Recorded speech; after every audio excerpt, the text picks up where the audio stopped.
اعوذ باللہ من الشیطان الرجیم بسم اللہ الرحمن الرحیم الحمد للہ رب العالمین والصلاة والسلام علی سید المرسلین ومن سار علی منہجہ الی یوم الدین رب اشرح لی صدری ویسر لی امری واحلل عقدۃ من لسانی یفقہوا قولی آمین یا رب العالمین۔ الحمدللہ پچھلے 7 لیکچرز میں ہم نے الاسراء والمعراج کے جو تمام واقعات ہیں اور اس میں جو بھی ضمناً جو بھی پوائنٹس اس کے یا اس سے ریلیٹڈ ہیں وہ سارے کور کرنے کی کوشش کی تھی۔ تو اللہ کے فضل سے یعنی معراج کے تمام واقعات کور ہو گئے۔ اس میں جس حد تک بھی اوتھینٹک روایات یا صحیح اور حسن سند کے ساتھ جتنی مرویات ہیں اس کا جو اس اس کا جیسٹ کہہ لیجیے وہ آپ کے سامنے آ گیا تھا، ہے نا، اور پھر اس کے فوائد بھی آپ کے سامنے بیان کیے جا چکے ہیں۔ تو اب ہم رسول اللہ صلی اللہ علیہ وسلم کی زندگی جو پوسٹ معراج مکہ کے اندر آپ کی یعنی آپ کا وقت جو گزرا ہے اس کی اسٹڈی کریں گے انشاءاللہ۔ اس سے پہلے کہ ہم آپ صلی اللہ علیہ وسلم کے معراج سے واپسی کے بعد جو امیڈیٹ واقعات ہوئے تھے وہ تو آپ کے سامنے پچھلے لیکچر میں آ گئے تھے، یعنی رسول اللہ صلی اللہ علیہ وسلم کا ابو جہل سے انٹریکشن اور پھر عتبہ سے انٹریکشن اور پھر اہل مکہ کے سوالات اور آپ صلی اللہ علیہ وسلم کا ان سوالات کا جواب دینا، آپ کی بیت المقدس کی تصویر کشی کرنا، اسی طرح پھر یعنی 3 مختلف کاروانس جو رسول اللہ صلی اللہ علیہ وسلم نے راستے میں وزٹ کیے تھے، ان کے احوال کو بخوبی آپ صلی اللہ علیہ وسلم کا اہل مکہ کے سامنے بیان کر دینا معجزاتی طور پہ،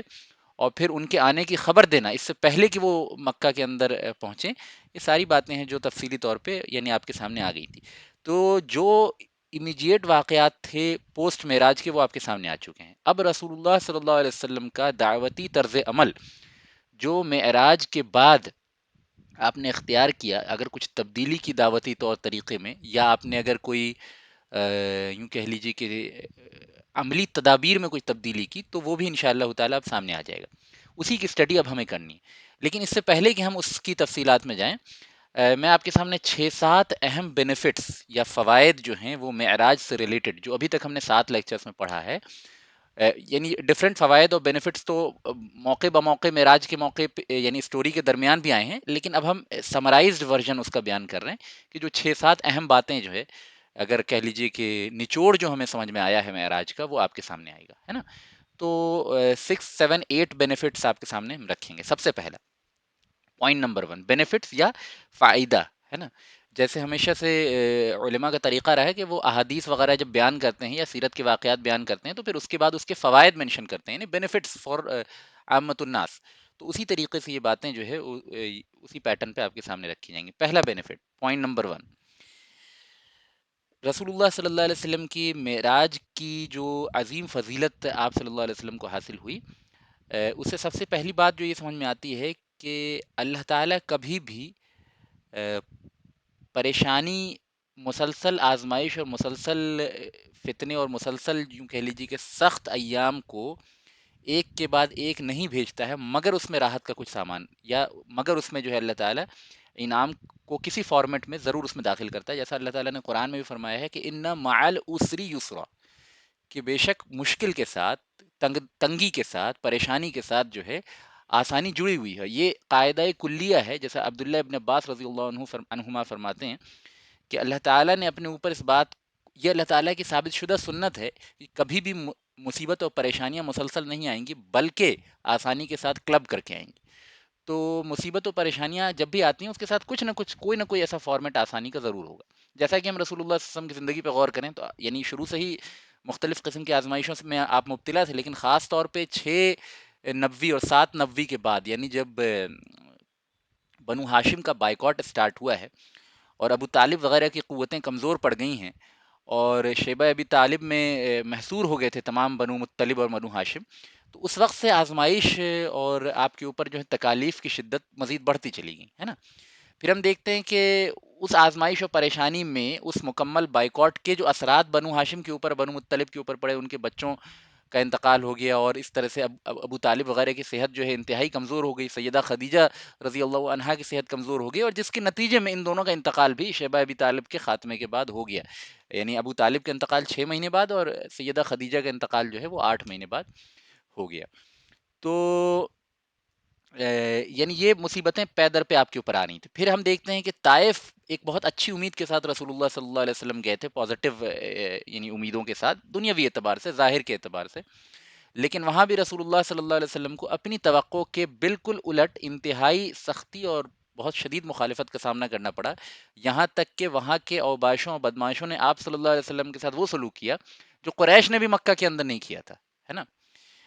پھر ہم یہ دیکھتے ہیں کہ ابو طالب اور سیدہ خدیجہ کے انتقال ہو جانے سے رسول اللہ صلی اللہ علیہ وسلم ذاتی زندگی میں بھی اور پولیٹیکلی بھی جو مکہ کے اندر آپ کی ایک ابو طالب کے پروٹیکشن کی وجہ سے جو ایک حیثیت تھی وہ بھی کافی کمزور ہو گئی. یہاں تک کہ ہلکا سے ہلکا انسان جو ہے، کمزور سے کمزرف انسان بھی جو ہے، آپ صلی اللہ علیہ وسلم کے اوپر فزیکل اسالٹ کرنے کی جرت پیدا ہوگی لوگوں کے اندر، ہے نا. خود رسول اللہ صلی اللہ علیہ وسلم کا ارشاد موجود ہے کہ قریش نے کبھی مجھے اس طریقے سے پریشان نہیں کیا کہ مجھ پہ وہ چیزیں انتہائی ناگوار ہوں، یہاں تک کہ ابو طالب کا انتقال ہو گیا. تو یہ بھی آپ صلی اللہ علیہ وسلم نے ابو طالب کے انعامات کے فارمیٹ میں اس کو بیان کیا ہے. تو یہ ساری پریشانیاں پے در پہ آپ کے اوپر آ رہی تھیں. ایسے موقع پہ رسول اللہ صلی اللہ علیہ وسلم کو اللہ تعالیٰ نے معراج جیسا پرسنل تحفہ یا معراج جیسا عظیم ترین معجزہ عطا کر کے جو ہے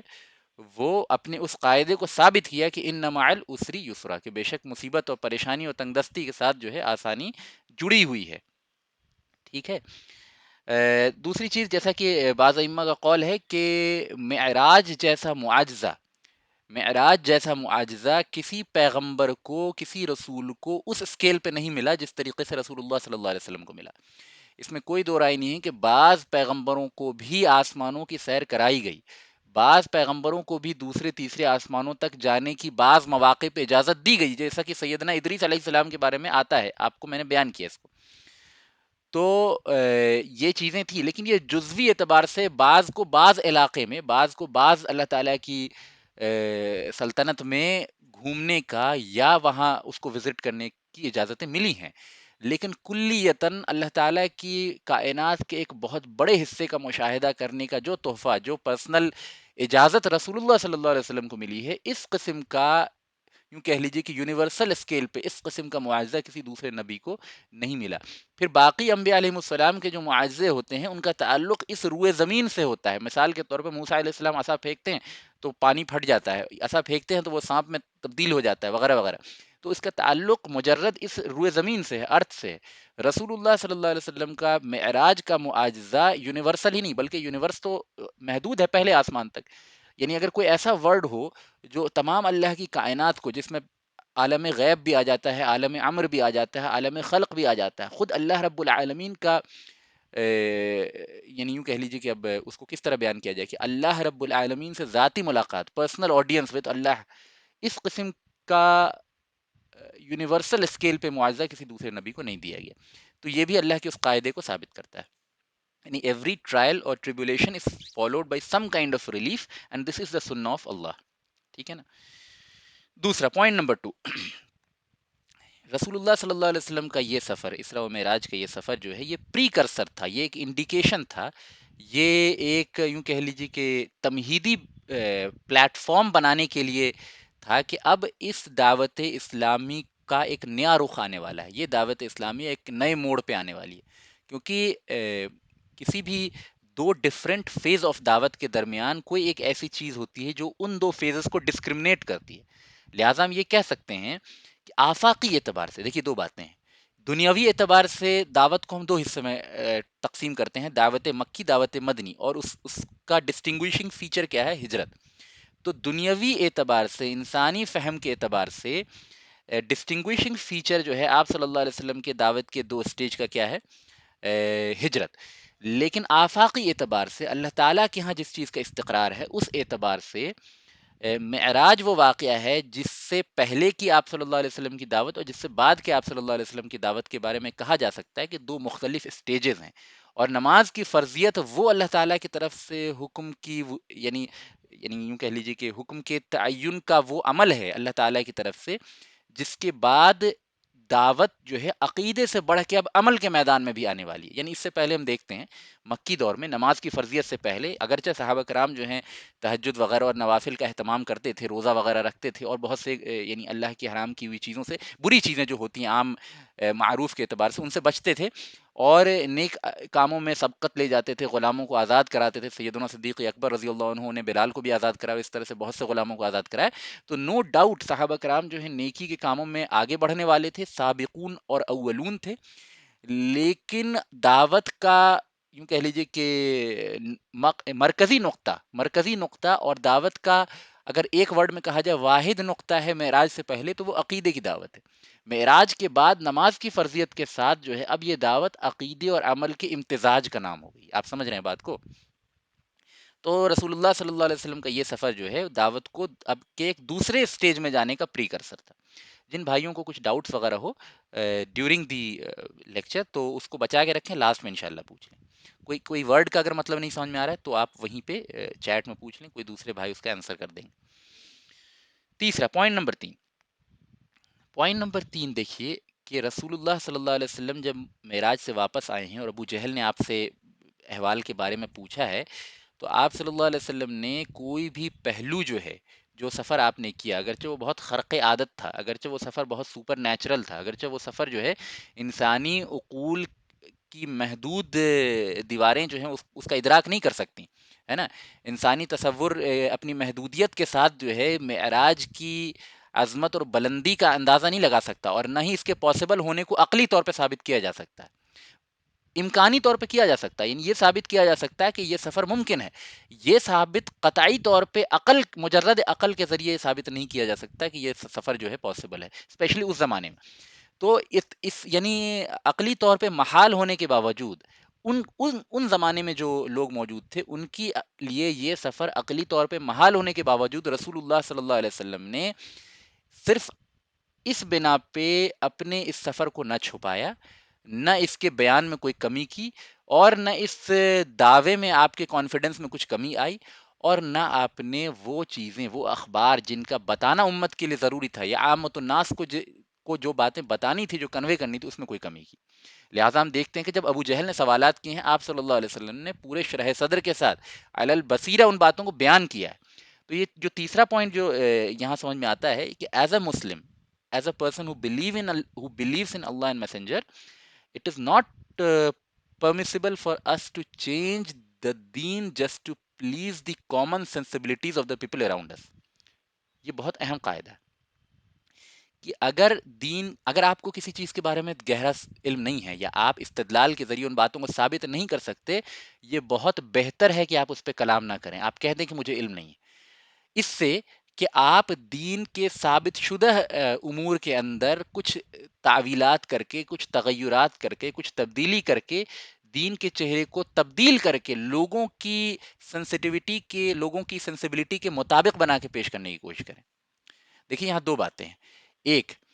ایک انسان، آپ جب دعوت دے رہے ہیں تو لوگوں کے تصورات اور ان کی ترجیحات کو دھیان میں رکھ کے اسلام کا وہ پہلو اجاگر کریں جو ان کو زیادہ اپیل کر سکتا ہے. That is fine, this is part of حکمت. لیکن اگر دین کا کوئی ایسے پہلو پہ آپ سے سوال ہو جائے تو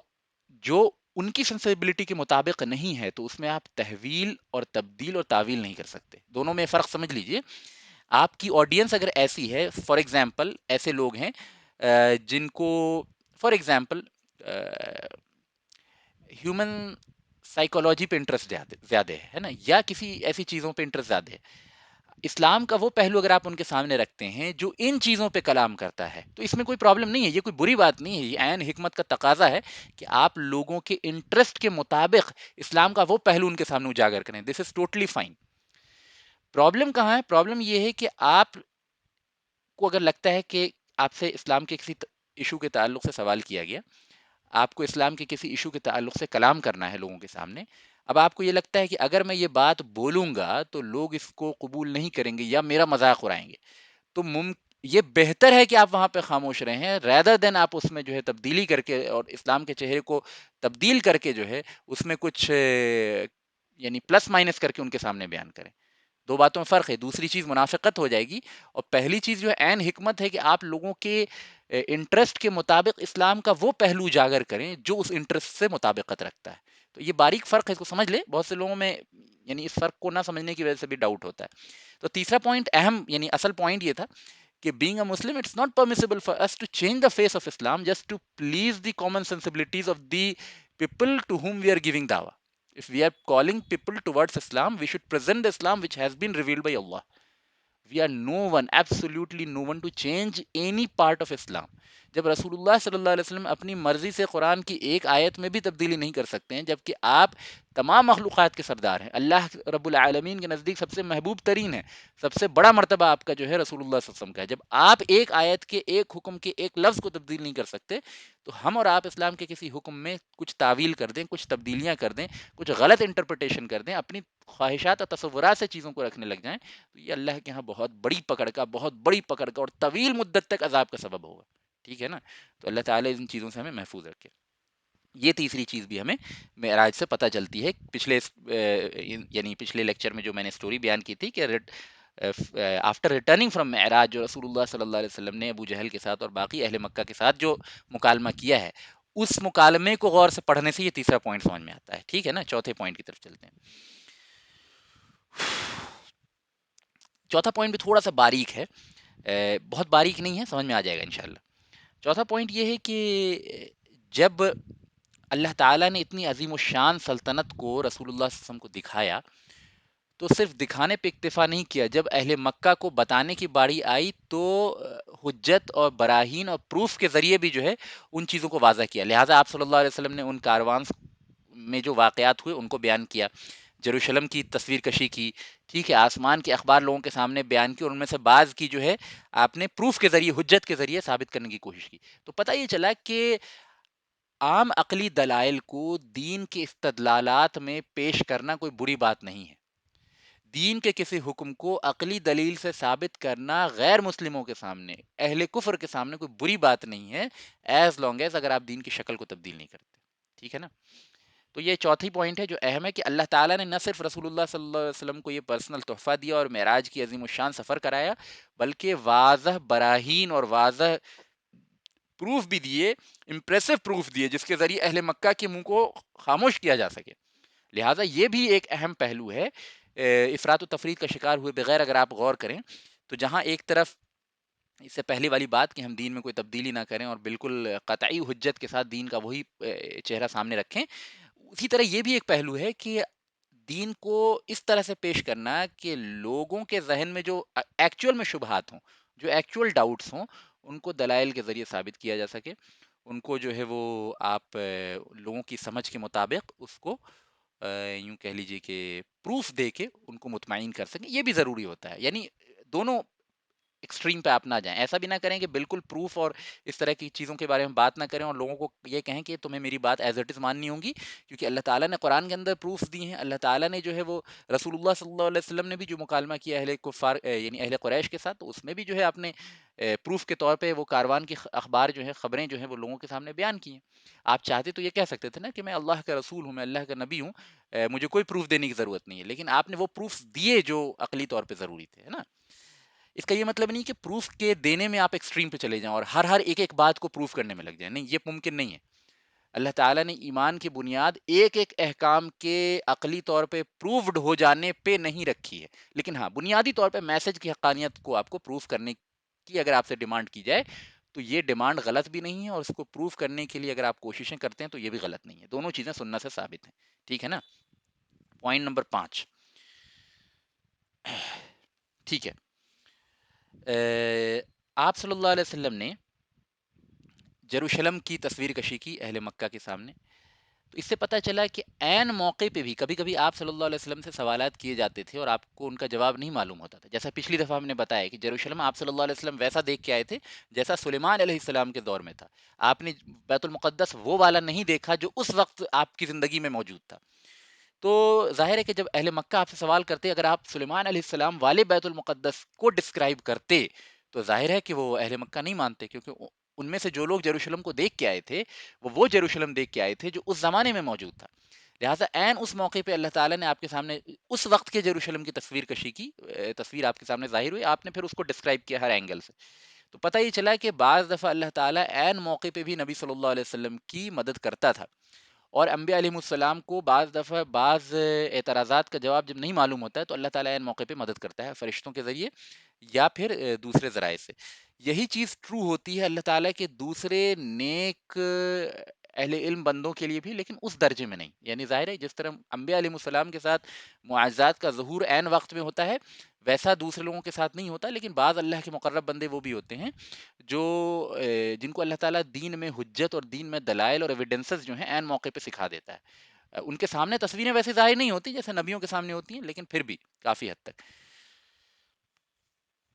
ٹھیک ہے۔ اور وہ یعنی ایک اور پوائنٹ جو میں نے پچھلے پوائنٹ کے ساتھ ہی جوائن کر کے بتا دیا کہ آپ صلی اللہ علیہ وسلم نے کاروان وغیرہ کی جو ہے اخبار لوگوں کو بیان کر دیا ایز اے پروف۔ ایک اور اہم پوائنٹ جو ہے وہ سمجھ میں آتا ہے کہ پوائنٹ نمبر 6 یہ سمجھ میں آتا ہے کہ رسول اللہ صلی اللہ علیہ وسلم کی تعظیم اور آپ کی تقدس اور آپ کی عظمت کے ظاہر ہو جانے کے بعد سب سے زیادہ جس شخص کی عظمت ظاہر ہوئی اس واقعے کے ذریعے وہ سیدنا ابو بکر صدیق رضی اللہ عنہ ہیں، کیونکہ جب ابو جہل ہے، جیسا پچھلی دفعہ آپ نے سنا کہ جب ابو جہل جو ہے ابو بکر صدیق رضی اللہ عنہ کے پاس جاتا ہے اور کہتا ہے کہ تمہارے صاحب نے یہ باتیں کہی، تو ابو بکر صدیق رضی اللہ عنہ نے سب سے پہلے اس بات کی تصدیق کی، اور تصدیق کرنے کے الفاظ دیکھیں کیسے ہیں۔ ابو بکر صدیق رضی اللہ عنہ نے کہا کہ اگر وہ ایسا کہتے ہیں تو بالکل صحیح کہتے ہیں۔ ڈائریکٹلی آپ نے بلائنڈلی تصدیق بھی نہیں کی، کیونکہ ممکن ہے نا کہ ابو جہل جھوٹا دعویٰ کرتا، ممکن ہے نا کہ ہم تک کوئی خبر پہنچے اور وہ خبر ایسے ذریعے سے پہنچے جو ذریعہ یعنی کریڈیبل نہیں ہو، تو نان کریڈیبل ذریعے سے اگر ہمیں کریڈیبل آدمی کے بارے میں بھی کوئی چیز معلوم چلے تو we can not reject or affirm, but we can put it in a conditional way, جیسے ابو بکر صدیق رضی اللہ عنہ نے کہا کہ اگر تو رسول اللہ صلی اللہ علیہ وسلم نے ایسا کہا، کیونکہ ظاہر ہے کہ ابو جہل کی بات پہ من وعن ایمان نہیں لایا جا سکتا، ابو جہل کی خبر دینے پہ من وعن یقین نہیں کیا جا سکتا تھا، لہٰذا ابو بکر صدیق نے کنڈیشنل اسٹیٹمنٹ رکھا کہ اگر تو رسول اللہ صلی اللہ علیہ وسلم نے ایسا کہا ہے تو بالکل سچ کہا ہے۔ تو پھر ابو جہل نے کہا کہ تم کیسے اس بات کو مان سکتے ہو کہ وہ یہاں سے لے کے ایک رات میں بیت المقدس کی اور پھر ساتوں آسمانوں کی سیر وغیرہ کر کے آئے؟ تو اس پہ سیدنا صدیق اکبر نے کہا ہے کہ میں تو اس سے بڑی خبر کو بھی مانتا ہوں، میں تو اس سے زیادہ عجیب بات کو مانتا ہوں، یہ تو پھر بھی یعنی کہ ایک بات ہے، اس سے زیادہ بڑی میں یہ مانتا ہوں کہ یہ تو تم ایک رات کی بات کر رہا ہو، میں یہ مانتا ہوں کہ صبح شام آسمان و زمین کی اخبار رسول اللہ صلی اللہ علیہ وسلم کے اوپر نازل ہوتی رہتی ہے، عرش کے اوپر سے جو ہے عرش سے علوم جو ہیں آپ صلی اللہ علیہ وسلم کے اوپر فرشتے کے ذریعے آتا رہتا ہے، ٹھیک ہے، اولین و آخرین کی اخبار جو ہیں آپ صلی اللہ علیہ وسلم کے اوپر منکشف ہوتی ہے فرشتوں کے ذریعے جتنا اللہ چاہتا ہے۔ تو جب میں اس بات پہ یقین رکھتا ہوں تو یہ تو اس کے مقابلے میں چھوٹی بات ہے۔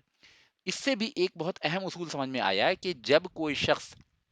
اس بات پہ یقین رکھ رہا ہے کہ نبی علیہ السلام پہ فرشتے نازل ہوتے ہیں اور اللہ تعالیٰ کے اپنے علوم میں سے بعض علم کو اللہ تعالیٰ فرشتوں کے ذریعے نبیوں کو سکھاتا ہے،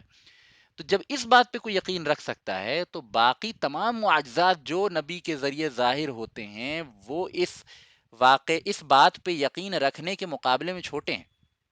سمجھ رہے ہیں نا آپ بات کو؟ یعنی جو شخص بنیادی طور پہ کانسیپٹ آف نبوت پہ ایمان لاتا ہے اس کے لیے بالکل بھی یہ بات مشکل نہیں ہونی چاہیے کہ اگر کریڈیبل سورس سے نبی کا کوئی معجزہ ثابت ہو جائے، کتنا ہی خرق عادت، کتنا ہی سپر نیچرل کیوں نہ ہو، اگر تو صحیح سند سے ثابت ہو رہا ہے، اگر تو کریڈیبل سورسز سے ہمیں پتہ چل رہا ہے، تو it is absolutely necessary to believe those معجزات اینڈ یہ بالکل ہی عجیب بات نہیں ہے کہ نبی کے ذریعے ایسے واقعات کا صدور ہو، کیونکہ جو انسان اللہ تعالیٰ کی طرف سے تعلیم دیا ہوا ہے، جس کے اوپر 7 آسمان کے اوپر سے عرش سے علوم کا نزول ہوتا ہے جس شخص کے اوپر، اس کے ذریعے اس طرح کے واقعات کا صدور ہو جانا کوئی بڑی بات نہیں۔ تو یہ اصول جو ہے ابو بکر صدیق رضی اللہ عنہ نے ہمیں سکھایا ہے، ٹھیک ہے نا؟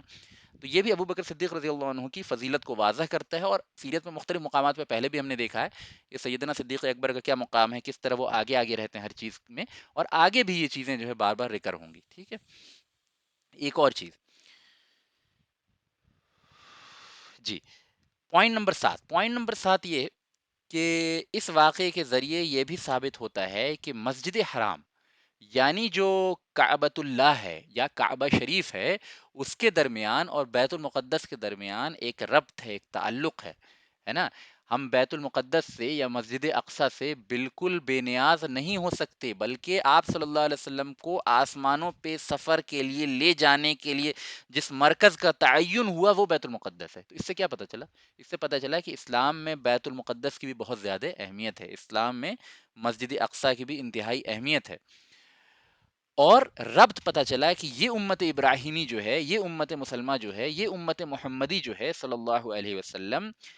وہ اس کے لیے جہاں کعبہ اہم ہے، اس کے لیے جہاں مدینۃ النبی اہم ہے، اسی طرح اس کے لیے مسجد اقصی کی بھی اہمیت ہے، جیسا کہ بہت سی کثیر تعداد میں روایات کے اندر آتا ہے کہ مسجد اقصی کے فضائل وغیرہ کیا ہیں۔ ایک اور پوائنٹ جو سمجھ میں آتا ہے، پوائنٹ نمبر 8 معراج کے بینیفٹ سے، کہ رسول اللہ صلی اللہ علیہ وسلم نے بیت المقدس میں جب تمام انبیاء علیہ السلام کی امامت کی تو اس سے ضمنی طور پہ یہ ثابت ہوا کہ تمام انبیاء علیہ السلام رسول اللہ صلی اللہ علیہ وسلم کو قائد کل ماننے پہ راضی ہیں،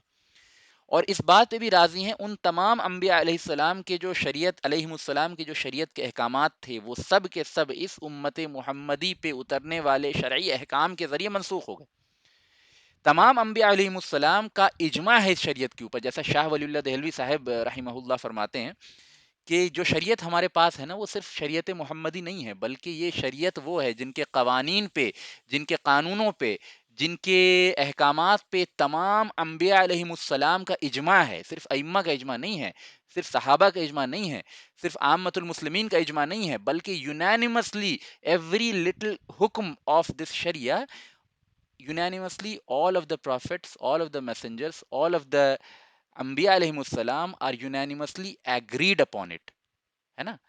تو یہ سائلنٹ ایگریمنٹ جو ہے تمام انبیاء علیہ السلام کا، وہ اس شریعت کو مزید توثیق، یعنی مزید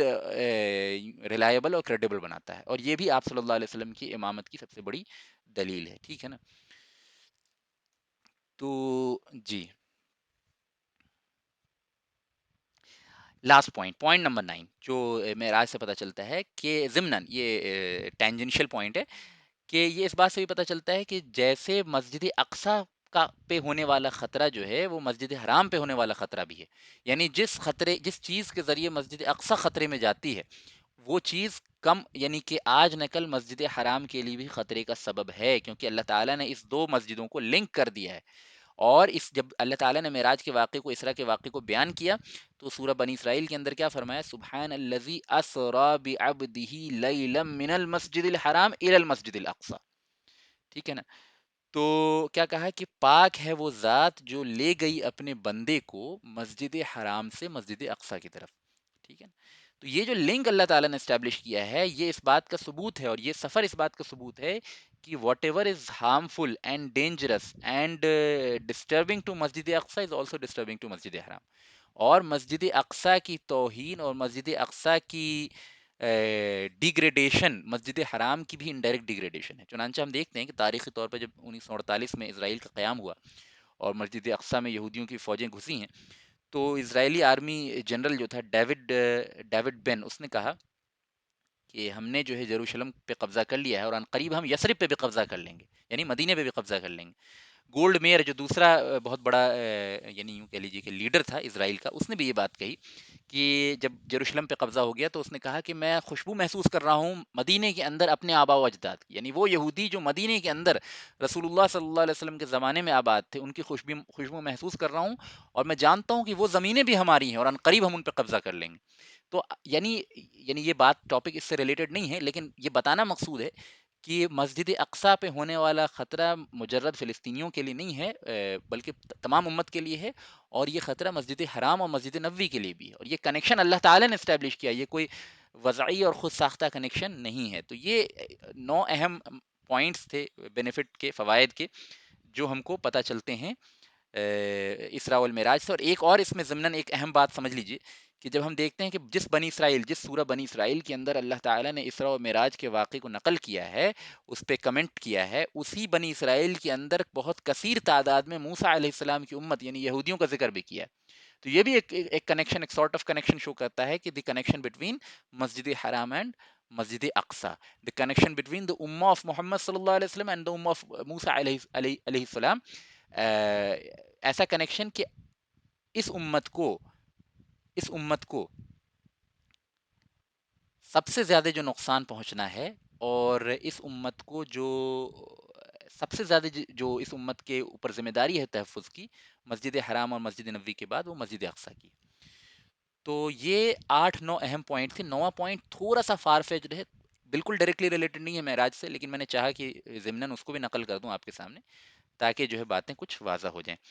تو یہ 8-9 بینیفٹس ہیں، فوائد ہیں جو ہمیں معراج کے واقعے سے پتہ چلتے ہیں. تو الحمدللہ معراج کا topic including its benefits and فوائد ختم ہوتا ہے یہاں پہ انشاءاللہ تعالی. اب ہم معراج سے آگے بڑھتے ہیں کہ رسول اللہ صلی اللہ علیہ وسلم کا طرز عمل، دعوتی طریقہ جو ہے وہ کیا رہا ہے. جسٹ ایک سیکنڈ. ابھی تک کے اس پہ جو بھی آپ کو سوال ہو وہ انشاءاللہ.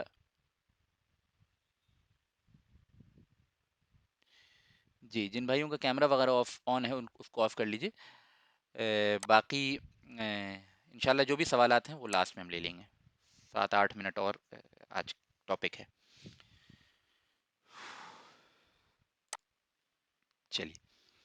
اب ہم دیکھتے ہیں کہ رسول اللہ صلی اللہ علیہ وسلم نے کون سا طرز عمل اختیار کیا آفٹر اسراء والمعراج. تو رسول اللہ صلی اللہ علیہ وسلم کے بارے میں جیسا کہ آپ جانتے ہیں کہ پہلے بھی، یعنی موسم حج 5ویں 6ٹھی نبوی سے ہی آپ صلی اللہ علیہ وسلم موسم حج میں قبائل وغیرہ سے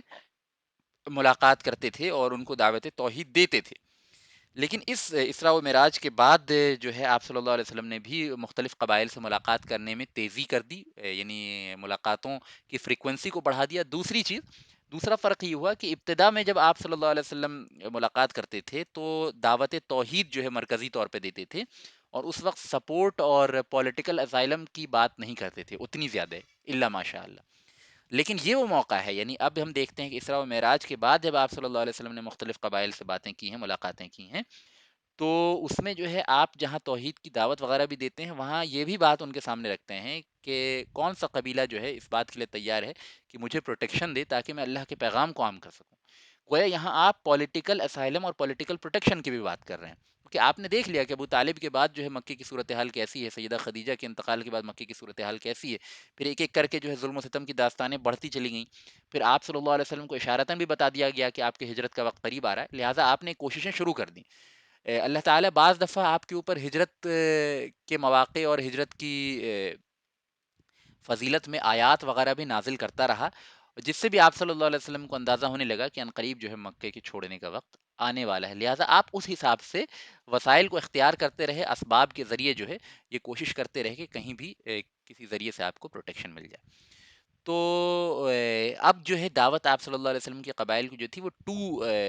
یعنی 2 میجر باتوں پہ مبنی تھی. پہلا پوائنٹ نمبر 1 کہ دعوت توحید، دوسرا پوائنٹ نمبر 2 کہ اس قبیلے کے اندر جو ہے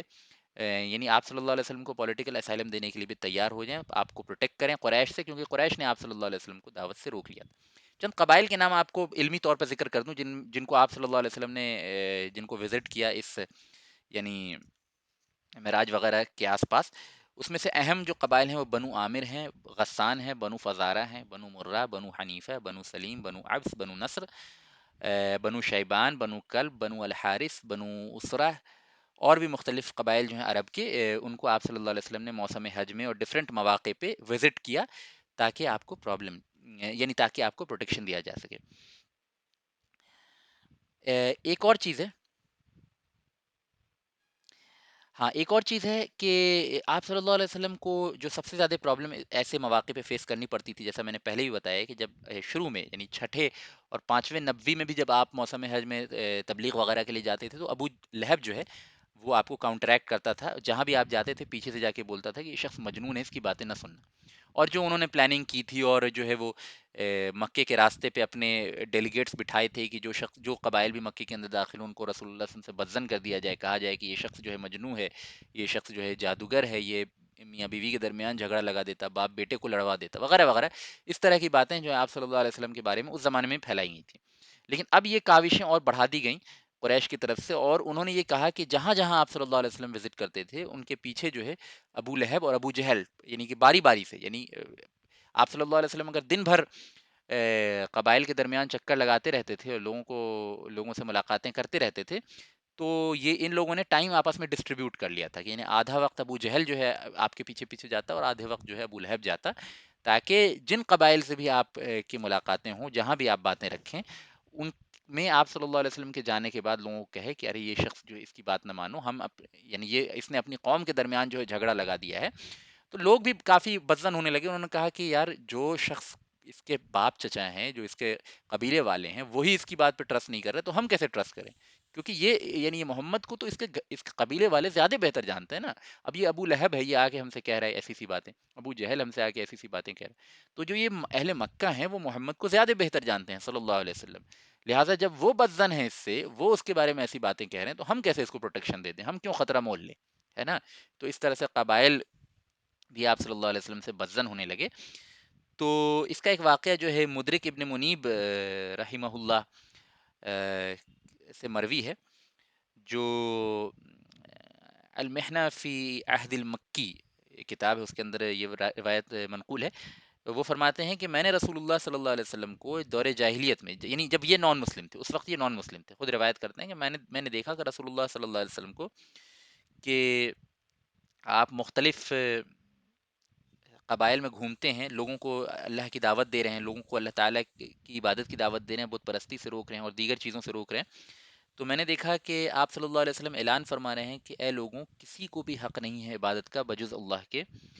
اور میں یہ دیکھتا کہ لوگ چاروں طرف سے، کوئی آپ کے اوپر جوتا پھینک رہا ہے، کوئی آپ کے اوپر مٹی ڈال رہا ہے، کوئی آپ کے اوپر جو ہے وہ حملہ کر رہا ہے، یہاں تک کہ آپ صلی اللہ علیہ وسلم اس شدت حملے کی وجہ سے تھک کے بیٹھ جاتے،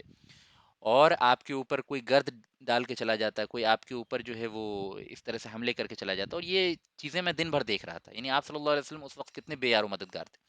پھر یہ خود ارشاد فرماتے ہیں کہ پھر میں نے دیکھا کہ ایک چھوٹی بچی جو ہے ایک پاٹ میں پانی لے کے آتی اور آپ صلی اللہ علیہ وسلم کے چہرے کو دھوتی. یہ سیدہ زینب رضی اللہ عنہا تھیں. یہ آپ صلی اللہ علیہ وسلم کی بیٹی تھیں، اور جب یہ چہرہ دھوتی رہتی تھیں تو روتی رہتی تھیں اپنے باپ، اپنے والد صاحب یعنی رسول اللہ صلی اللہ علیہ وسلم کی تکلیف کی وجہ سے. تو آپ صلی اللہ علیہ وسلم ارشاد فرماتے جاتے کہ بیٹی گھبراؤ نہیں، اللہ تعالیٰ جو ہے تمہارے ابا کے ساتھ ہے، تمہارے ابا کا کوئی نقصان نہیں ہوگا. تو اتنی شدت غم کے باوجود، اتنی بے یار و مددگاری کے باوجود، اتنی پریشانی کے باوجود، اس وقت بھی آپ صلی اللہ علیہ وسلم مضبوطی کے ساتھ دوسروں کو ہمت دے رہے ہیں، ہے نا. دوسرے جب آپ کی پریشانی کی وجہ سے رو دیتے تھے تو آپ صلی اللہ علیہ وسلم ان کو ہمت دیتے تھے. یہاں تک ایک واقعہ آتا ہے کہ رسول اللہ صلی اللہ علیہ وسلم کی تکلیف دیکھ کے سیدنا عمر رضی اللہ عنہ ایک بار رونے لگے. تو آپ صلی اللہ علیہ وسلم نے ان کو تلقین کی، جبکہ عمر رضی اللہ عنہ کے بارے میں ہر کوئی جانتا ہے کہ انتہائی قوی تھے، یعنی قلبی طور پہ بھی جسمانی طور پہ بھی. لیکن ایسا موقع آتا ہے تو آپ صلی اللہ علیہ وسلم ان کی ہمت افزائی کرتے ہیں. خود سیدنا علی رضی اللہ عنہ کے بارے میں آتا ہے کہ بہادری میں، شجاعت میں ان کا کوئی یعنی کافی اونچے مقام پہ تھے وہ. لیکن خود فرماتے ہیں کہ جب جنگ انتہائی شدت کو پہنچ جاتی تو ہم رسول اللہ صلی اللہ علیہ وسلم کے سامنے پروٹیکشن لیتے، یعنی ہم رسول اللہ صلی اللہ علیہ وسلم سے پروٹیکٹ ہوتے. یعنی جب جنگ عام حالت میں ہوتی تو ہم آگے ہوتے، اور جب جنگ انتہائی شدت کو پہنچ جاتی، یہاں تک کہ جانیں جو ہے حلق میں پہنچ جاتی، تو ہم رسول اللہ صلی اللہ علیہ وسلم سے پروٹیکشن حاصل کرتے. تو یہ بھی آپ صلی اللہ علیہ وسلم کی شجاعت پہ، آپ صلی اللہ علیہ وسلم کی بہادری اور آپ کی مینٹل اور جسمانی قوت پہ سب سے بڑی دلیل ہے کہ یہ دعوت اسلامی، یہ دعوت دین کسی بزدل آدمی کا کام نہیں ہے. لہٰذا آپ صلی اللہ علیہ وسلم نے اپنی شجاعت کا اعلان ایسے مواقع پہ کیا ہے جب تمام صحابہ کرام جو ہیں اس موقع پہ اپنی شجاعت کا، یعنی یوں کہہ لیجیے کہ بہادر ترین صحابی بھی اس موقع پہ اپنی شجاعت کا اعلان نہیں کر سکا جب اس موقع پہ رسول اللہ صلی اللہ علیہ وسلم کی شجاعت اور نکھر کے سامنے آئی. یعنی چاہے وہ جنگ حنین کا موقع ہو، چاہے جنگ احد کا موقع ہو، اور مختلف مواقع ہیں جو آگے ہم آئیں گے. تو یہ آپ صلی اللہ علیہ وسلم کی قوت، آپ کے یعنی یوں کہہ لیجیے کہ آپ کے ایمان اور آپ کی استقامت پہ مزید دلیل ہے. ٹھیک ہے. یہ پریشانیاں جب رسول اللہ صلی اللہ علیہ وسلم نے فیس کی مکے کے اندر، تو آپ نے دو تین یعنی یوں کہہ لیجیے کہ چار چیزیں جو ہیں تبدیل کی اپنے میتھڈولوجی میں، تاکہ جو ہے دعوت اور افیکٹو ہو جائے. اس کے لیے سب سے پہلے آپ نے کیا کیا کہ آپ جب بھی اب قبائل سے ملنے جاتے تو خاموشی سے جاتے، یعنی کہ بڑی مجلس میں نہیں جاتے، اکثر دیر رات کے اوقات میں جاتے تاکہ کسی کو معلوم نہ چل سکے. کوئی آپ عام طور پہ اب کسی ٹرائبل چیف سے اگر ملنے جاتے، کسی قبیلے کے سردار سے ملنے جاتے، تو اندھیری راتوں میں جاتے، خاموشی سے ملتے اور پرسنل میٹنگ رکھتے. تو اس سے کیا ہوا کہ یہ میٹنگز کی شہرت ذرا کم ہو گئی اور ابو جہل اور ابو لہب کو موقع ذرا کم ملا. دوسری چیز آپ یہ کرتے کہ جب بھی کسی ٹرائبل چیف سے ملتے تو اس کے گھر میں جا کے ملتے، ہے نا. پہلے آپ خیموں میں جا کے حج کے موسم میں اور عام علاقوں میں جہاں لوگ ہوتے تھے وہاں ملا کرتے تھے، پھر بعد میں آپ نے جو ہے یہ طریقہ اختیار کیا کہ آپ گھروں میں جا کے ان سے جو ہے ملاقات کرتے، تیسری چیزیں آپ نے کی کہ ہمیشہ اب جو ہے اپنے ساتھ کوئی نہ کوئی ہیلپر لے جاتے، یا کوئی نہ کوئی یعنی عام طور پہ ابوبکر صدیق اور سیدنا علی رضی اللہ عنہ کو لے جاتے، بعض دفعہ بعض مواقع پہ دوسرے صحابیوں کو بھی لے جاتے، تاکہ اس سے یہ بات ثابت ہو کہ رسول اللہ صلی اللہ علیہ وسلم اپنی دعوت میں تنہا نہیں بلکہ اور بھی لوگ ہیں آپ صلی اللہ علیہ وسلم کے ساتھ۔ اس کا ایک اور بینیفٹ یہ تھا کہ سیدنا ابو بکر صدیق رضی اللہ عنہ بہت زیادہ بڑے عالم تھے جینیولوجی کے، عرب کے نسب کے تعلق سے، تو ہر قبیلے کے بارے میں انتہائی دقیق انفارمیشن ابو بکر صدیق رکھتے تھے، اور ان کی اس ایکسپرٹیز کو رسول اللہ صلی اللہ علیہ وسلم استعمال کرتے تھے کس قبیلوں کو کس طرح دعوت دینی ہے۔ تو یہاں ضمناً ایک اور پوائنٹ پتہ چلا کہ جن لوگوں کو آپ دعوت دے رہے ہیں ان کے بارے میں اگر آپ کو اچھی انفارمیشن ہے تو that is going to help you, and that is part of سننا to know the audience, it's part of سننا to know the audience to whom you are giving دعویٰ، ہے نا؟ ضروری نہیں ہے کہ ہر لوگوں کو ایک طریقے سے دعوت دی جائے، ٹھیک ہے؟ چوتھی چیز یہ کہ آپ صلی اللہ علیہ وسلم کسی قبیلے کے پاس جاتے تو چونکہ اب صرف دعوت توحید مقصد نہیں تھا بلکہ پروٹیکشن بھی مقصد تھا، تو آپ اس کی ملٹری قوت کو، اس کی ڈیفنسو قوت کا بھی اسٹیمیشن کر کے جاتے، ہے نا؟ اب کوئی قبیلہ 10-15 لوگوں پہ مشتمل ہو تو آپ اس کے پاس نہیں جاتے، کیونکہ یہاں مقصد یعنی کہ دو رخا مقصد تھا، ایک دعوت توحید، دوسرا ایسا پروٹیکشن جس کے ذریعے دعوت توحید عام ہو سکے۔ تو اصل میں مقصد تو دعوت توحید کا عام کرنا ہی تھا، اصل میں مقصد تو تبلیغ اسلام ہی تھا، لیکن تبلیغ اسلام کے راستے میں جو رکاوٹ ہے، جو روڑے ہیں، ان کو دور کرنے کے لیے ملٹری اور یوں کہہ لیجیے کہ ڈیفنسو قوت کا ہونا اس قبیلے میں انتہائی ضروری تھا، لہٰذا آپ صلی اللہ علیہ وسلم یہ اسٹیمیشن وغیرہ سیدنا ابو بکر صدیق رضی اللہ عنہ کے ساتھ ڈسکس کر کے یا بعض قبائل سے پوچھ کے ان کی ملٹری قوت کا اندازہ لگا کے پھر جو ہے ان کے پاس جاتے تھے۔ تو یہ کچھ کاؤنٹر ایکٹیو ٹیکنیکس رسول اللہ صلی اللہ علیہ وسلم نے اختیار کی to overcome the problems that he was facing during the various tribal meets, ہے نا؟ جو مختلف قبائلی لیڈر سے آپ ملاقات کر رہے تھے تو اس میں جو پرابلمس آ رہی تھیں ان کو آپ نے اس طرح سے کاؤنٹر ایکٹ کرنے کی کوشش کی۔ اس سے یہ بھی پتہ چلا کہ انسان کو اپنے طور طریقے میں تبدیلی کرنے میں کوئی مذائقہ نہیں ہے اگر اس سے گریٹر اسلامی بینیفٹ حاصل ہونے کی کے چانسز ہوں، as long as the person is not changing anything in the دین۔ Obviously, if you change anything in deen, that is going to cause more harm than what good you are going to produce. اور اس پہ میں نے بات پہلے کہہ دی ہے۔ تو انشاءاللہ تعالی یہیں پہ اپنی بات کو ختم کرتے ہیں۔ نیکسٹ لیکچر جو ہمارا ہوگا وہ رسول اللہ صلی اللہ علیہ وسلم کا انٹریکشن بنو عامر، بنو شیبان اور خزرج کے ساتھ، یعنی تین قبیلے کا ذکر میں نے آپ کے سامنے کیا، ان کے ساتھ جو آپ صلی اللہ علیہ وسلم کا انٹریکشن ہے اور جو اس کی سٹوریز سیرت کی کتابوں میں منقول ہیں وہ انشاءاللہ آپ کے سامنے آ جائیں گی۔ تو یہیں پہ میں آج اپنی بات کو ختم کرتا ہوں۔ اللہ تعالیٰ سے دعا کرتا ہوں کہ جو باتیں میں نے کہی اللہ تعالیٰ اس کو قبول فرما لیں،